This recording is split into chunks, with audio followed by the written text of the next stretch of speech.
Okay, so what do the smartest people in the world have in common? We're going to get to that. First of all, I want us to look at the idea of that person who we know in our lives who's a really good listener. You have a person in your life, they're just a really good listener. They're able to enter into situations and they bring hope. They're optimistic. They almost always know what to say. They know how to say it. I would say that they have the it factor. Whatever that it is, it's hard to describe sometimes, but they enter a room or they enter a situation or they're working on a project with you, and the things that they share, they unite people. They bring things together. These persons have a high degree of what we would call emotional intelligence. And so that's going to be the topic of what we're looking at here for the next couple minutes, emotional intelligence. Listen, with whatever it is, it's not what you know as much as it is how you care. It's so true. I don't care what it is in your life. It's not what you know. You can walk into any situation and go, what are you guys saying? I know that that's wrong, and I know it's this. But if you come across that way, no one's going to care anyway, right? It's not what you know, it's how you care. Here's what we're finding, and these are social science researchers, okay? Emotional intelligence is a far greater quality than your intelligence quotient or your IQ. Emotional intelligence far outweighs a person's IQ. So the way that you handle people, the way that you handle your relationships is far more important than how much you know about a topic or a occupation or an occupation or whatever that is. So the definition of emotional intelligence. I'm going to go through this somewhat rapidly, so hopefully you have a pen there with you with your notes. But here is the definition of emotional intelligence. It is the ability to recognize one's emotions, to understand what others are truly feeling, and then to realize how one's emotions affect others around them. This is emotional intelligence. People that are able to do these things and in their relationships are very successful. They're the people that, this is the person that you want on your team. This is the person that you want to hang out with. This is the person that you want to work with. This is the person you want to complete a project with or complete whatever it is that you're doing. You want this type of person around and on your team because they're very influential and they're very helpful. So what are some basic elements of emotional intelligence? Number one is awareness. People with a high EI or emotional intelligence, they are very aware of how they come across to other people. They process their emotions. They understand their emotions. They're confident. Here's the thing. They're willing to take an honest look at themselves first.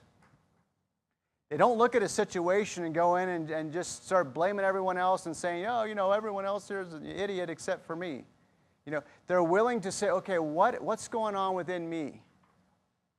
Why am I responding this way? Why am I seeing it this way? And so they're actually able, listen, to process that inside before, and I call it verbal vomit, but before this comes spewing out. Kind of gross, but at least you're not eating. Well, some of you are a little bit. But, if you're processing this on the inside and you're saying, well, boy,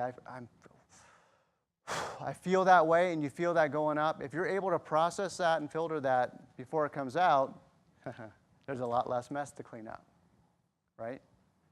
So very wise people, very smart people have self-awareness. Secondly is regulation. This is the ability to control one's emotions and impulses.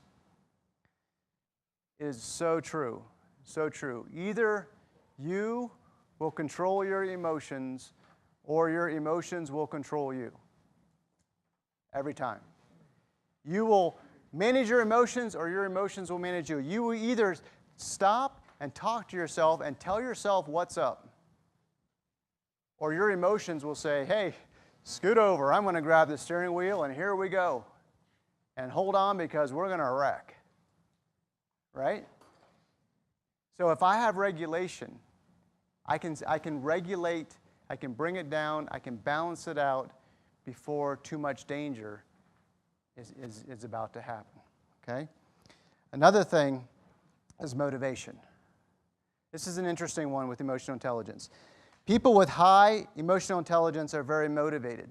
This doesn't mean that they just run in and take over and dominate something or dominate people. They are highly motivated for the long haul. They are consistent. They are persistent. They persevere. They are dependable. They are reliable. They are highly motivated to stick with the team. They are loyal. It's that type of person. They realize the importance of sticking with something and tenacity and grit to stay with it until we get this thing done. People with very low emotional intelligence get out before they can be blamed for something happening. That makes sense?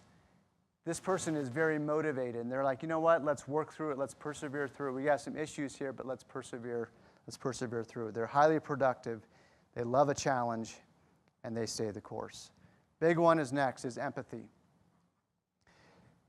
Empathy. This is perhaps, I think, the most important element of EI. Empathy is the ability to first identify with and understand the situation and the viewpoint of other people. First, put yourself in their shoes. First, not down the line. But if you have high emotional intelligence, if you have a high degree of it, you will, again, enter a situation, and the very first thing you'll do, you'll hear the other person's side, you'll hear what's going on, you'll hear the noise, you'll feel the tension, and you'll hear the blame. But for you as a person, you will enter the situation, and you will first ask some questions and try to understand what is truly going on. Why are they so grumpy? Why are they short with me? Why are they not cooperating with the rest of the team? And you'll ask those kind of questions first. And then you'll do all you can to try to understand, wow, you know, there's some other stuff going on, there's other stuff happening. They were really hurt by this person, or they have stuff in their own personal life that they're bringing to work. And if you understand that first, you're not going to go down that path of condemning them and you know, starting to talk about them and all this and that, okay? Very important to have empathy for people. And then lastly, the last element are social skills. It's very easy to talk to and to like people with good social skills. These are your team players, like I said. These are the people that develop other people. These are the people that put other people in situations to help them shine. These are the people who know that even though they're leading the project, that it's not about them. That as the leader of the project, it's about launching other people and collaborating and getting all the other ideas. It's just having good social skills. It's you know, it's about one thing I learned as a parent and as a dad when my kids were younger is I would just say, I'm the planner of our family, so I would just say where we're going on vacation. I would just say, hey, we're going here and we're going to do this. Well, as the boys got older, they're like, oh, okay, I guess we're going to, you know, and we always ended up doing kind of what I wanted to do, right? Because it made sense to me. You know, we don't want to go hiking again. We don't want to go to that, you know, we want to go to the beach or whatever. And it took me a little while to understand that. But once I understood and I backed up and I looked at the situation and I started making decisions based on what's best for everybody, many different things happen, good things happen. And listen, I might have not got what I wanted, but I totally got what I wanted. Does that make sense? Because everyone was happy. Everyone was fulfilled. Everyone came around. And so that's what a person with high EI will tend to do. So some of these things we're going, yep, I'm aware of that. That's good. I do some of that. All of us do some of those. And all of us could improve on some of those if we're honest. So some ways that we can improve. Absolutely big. The big picture. See the big picture. Do not rush to judgment before knowing all the facts. Do not stereotype people. Do not roll your eyes and just go, oh, there they go again. There they go again. This ties in with empathy. Okay? Why are they saying that? Why do they do that? Have you ever stopped to take the time to see the big picture? Do you remember when that time, maybe why they're grumpy, do you remember that time that they went for that other job and they didn't get it? And now they're harboring some bitterness with that. Instead of judging them or stereotyping them for being bitter, why not come alongside of them and just encourage them and tell them everything that's good about them? That makes sense? See the big picture in the other person's life is huge. Next is strive for humility. Strive for humility. Humility is a lifestyle of loving, serving, and caring for other people. I really like this. Humility offers a quiet strength and a very strong confidence. A quiet strength and a very strong, robust confidence to any situation. If you enter a situation, whether you're leading it, whether you're a participant, whether all of us are a part of a team in some way here, if you enter that conversation, the situation with humility, with quiet strength, and you wait for your turn to talk, and you don't talk too quick, and you don't judge, and all that stuff, other people will trust you. If you blow off the handle, and if you make people fear you because you are there and you're in charge and it's going to be your way, people will not trust you, and they will close down and they will shut down. People with high emotional intelligence will be humble, they will invite you to trust them, and they will offer solutions. I'll give you this for free. This is just a leadership thing. In anything that any of us do, it's not about our position, it's not about our title. If you want to know who the leader is in any position that you're in, wherever you are in life, if you want to know who the true leader is, look for the person who provides solutions, regardless of title. Do not look for the person who points out the problem only. Every single one of us points out problems all the time. Well, that's stupid. Well, that's dumb. Well, I could have told you that wouldn't work, and this and that. And we can point out that all the time. It's easy to do that. But if you want to know who the true leader is in any situation, who is that person that acknowledges, yeah, that's a problem, and then right away gets on board with a solution? Those are the persons, I'm telling you, those are the persons that you want on your team, and those are the persons that you want to follow as well. Humility. Next, calm is contagious. Calm is contagious. Do we become upset every time there's a delay? Or when something doesn't happen in the way we want it to? None of us ever do that, right? We are all tempted to do that. It's not going as we planned. We're going to have to work longer. Well, I didn't get what I needed from so-and-so, and now we're pushed back too. We might not even understand why we didn't get what we needed from so-and-so. They're probably not just withholding it from us to tick us off or to, just to be rude. There's probably a reason that it didn't happen there, okay? So understanding that and being calm through the situation, staying calm and staying in control is vital to emotional intelligence. Here's what we know. We know that calm is contagious, and we know that chaos is also contagious. And we know this. I am either bringing one or the other to my situations, right? I'm bringing calm or I'm bringing chaos. I'm coming into the situation, I'm going, okay, boy, this is quite the situation here. Okay, what can we do to all work together to figure this out? I can do that. We all take a deep breath. Or I can come in and I can just be disruptive. And you can say, what's going on around here? Why is everybody doing, this? No one's no one's shouldering their load and this and that. Now I got to figure this out.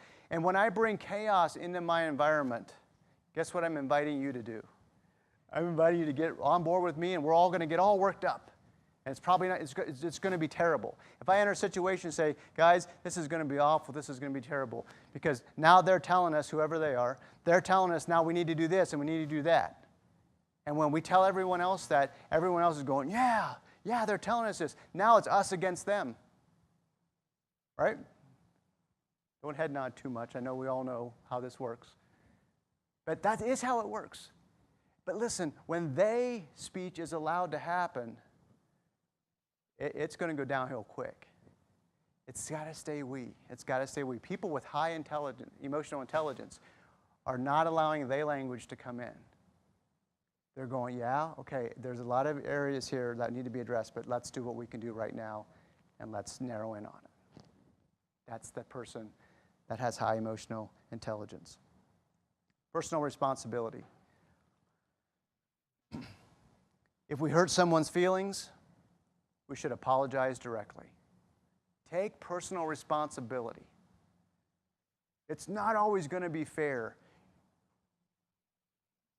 Your motive isn't always impure.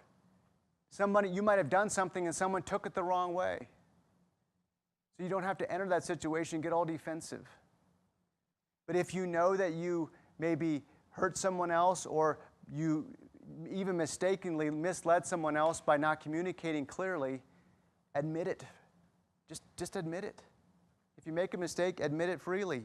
If you hurt someone, apologize directly. People are very, very willing to forgive and to move on if we make an honest attempt to make things right. Don't get into the blame game. The best description of blame that I've ever heard years ago, my mentor told me this. Never forget it. Blame. Being lazy and making excuses. He said that's what blaming is. Being lazy and making excuses. Own up to whatever you need to own up to. I need to own up to my part of whatever I need to own up to. And you know what? As a person, it's not always fair. As a department, it's not always fair. It's like things happen in our lives. It's not always fair. But a person with high emotional intelligence is in tune with that. And you recognize that and you say, yeah, you know what? That's a raw deal. But am I going to let that eat me up? Or am I going to take this and learn from it and grow from it? That's a huge part of emotional intelligence. And then this is a really, really important one. Ask great questions. Ask intentional questions to other people. Look for ways to connect with people. Do it on purpose. Be intentional. But ask great questions. I'm going to let you in on a secret to emotional intelligence, a secret to connecting with people that will just continue. If you do this already, it will continue to launch you into great relationships. If you don't do this too much, start it and watch what happens. And it's this. Become genuinely interested in what other people are interested in. Seems like second grade, doesn't it? Well, yeah. Hello. That seems so basic. We are genuinely interested in what we are interested in. And if you don't really care about what I'm interested in, who cares about you, right? It all changes when I become genuinely interested in what you're interested in, and then I ask you questions about what you like to talk about. Doesn't that just make sense? Persons with high emotional intelligence will not make it about them. But if I have it, and I'm relating to you, I will first of all make it about you, and ask questions about you, and ask you things about your life and what's important to you. And it's almost always reciprocal. But we need to go first in that. All right? So ask great questions. So to wrap it up, some key points here at the bottom of your sheet. Number one, recognize your emotions and what they're telling you. Recognize your own emotions.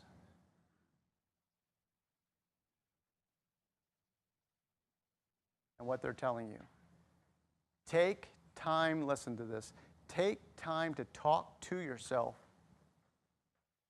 Don't just listen to yourself. That's from John Gordon. John Gordon's a great author. I love that quote. It's from The Carpenter, the book The Carpenter. Great read. Take time to talk to yourself. Tell yourself what's up.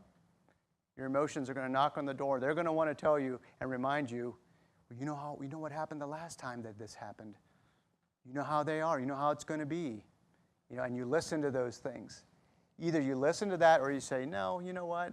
I'm going to approach this a different way. And we have to talk to yourself. So recognize that. Understand that EI is more valuable than intellectual ability. That's one very practical thing that I invite every one of us to take away from our time today. We so highly value IQ. And IQ is so far in second place compared to emotional intelligence. It's not even funny. So we need to be competent. We need to know what we're doing with the practical elements of what we're here to do. We need to know that, but that's not the most important thing. It's how we handle people. Realize how your emotions may affect others around you. No matter what your title or your position, no matter if you are a parent, whatever you are, you have absolutely no right just to go in on a situation and dominate it and say, here's how it is, this is how it's going to be, I don't want to hear any lip, forget it. Can't do that. And expect any type of relationship to come out of that. Realize how your emotions may affect others around you. Absorb all the information first before jumping to conclusions.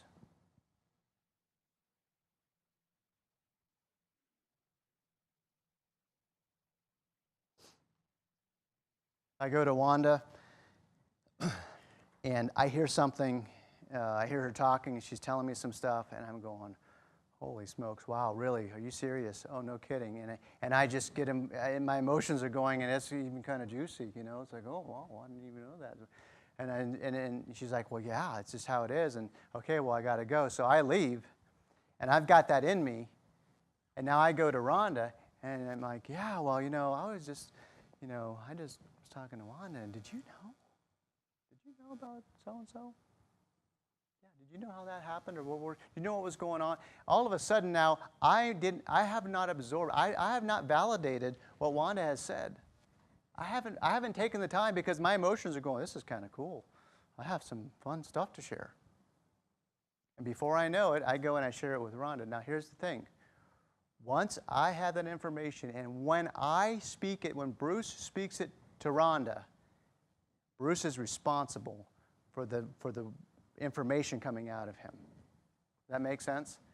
And you know what I'm going to do? I'm going to say, oh, no. It was Wanda. She's the one that told me that. Absolutely not.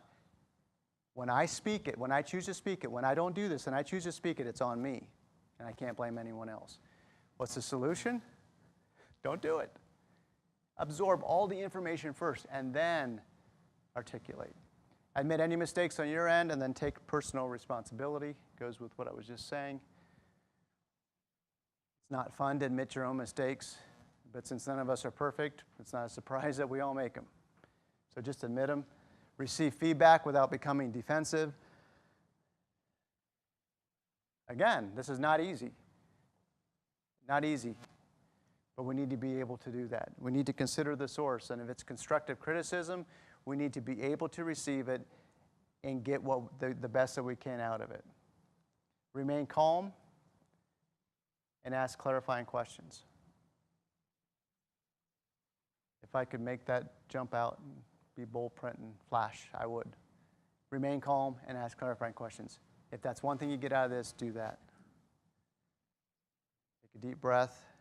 Okay, this isn't really lining up. This isn't really making sense. So I'm just going to ask questions and try to understand what's happening. Regulate your emotions with humility and accountability. Slow it down. Regulate. Bring some balance. Don't jump into that hot stuff if you don't want to get burned. Empathy is absolutely the best policy. And then the last key component, or the key point, is emotional intelligence is the key to all successful relationships. Emotional intelligence basically means it's not about you. It's not about you and what you, it's about how you care again. It's about how you care. It's not about what you know. So, what do the smartest people in the world all have in common? It really comes down to two things. Two things that the smartest people in the world all have in common. And you can be, and some of you already are, a part of this group already. But these two things, if you live them out, you will be considered IQ, who cares? You will be considered one of the smartest persons in all the world. It's this. And just write it this. I ran out of room, so write it somewhere. Regulate emotion, or recognize emotions and extend empathy. Those two things. In your relationships, If you stop yourself, talk to yourself, if you recognize what's going on in here before it gets spewed out here, you're allowed to feel like it's not fair. You're allowed to feel that this is ridiculous. You're allowed, but just you feel it in here, regulate it, filter it in here before you act upon it, and then extend empathy. If you know me and if we have a relationship and I spend most of my time not judging you, but I empathize with you, not always agree with you, but if I empathize with you and if I try to come along and understand it through your lens, we're going to have a great relationship. If it's the opposite, it's going to be very short-lived. Listen, the reason why your best friends, the reason why the people that have stayed with you and you've stayed with them throughout all the years, I almost guarantee you this, it's because of this. They have shown this to you and you have shown this to them. That's why it lasts. Relationships cannot last unless we understand each other in an emotional way. That make sense? Listen, if you got paid twice of what you're getting paid now, and everybody that was your boss all the way up through CLT, if every single one of them was an absolute jerk, and they were abhorrent, they were hard to get along with, and they would cuss you out, and they would treat you bad, but they'd double your pay, you wouldn't stay. Because we don't resonate with that, right? It doesn't last. So it's not smart. It's stupid. So if you want to be smartest people in the world, recognize your emotions and extend empathy. You don't have to rebuild what you haven't destroyed. Don't destroy it. You don't have to rebuild it. All right? Our time is up. Thank you for coming, and have a great day.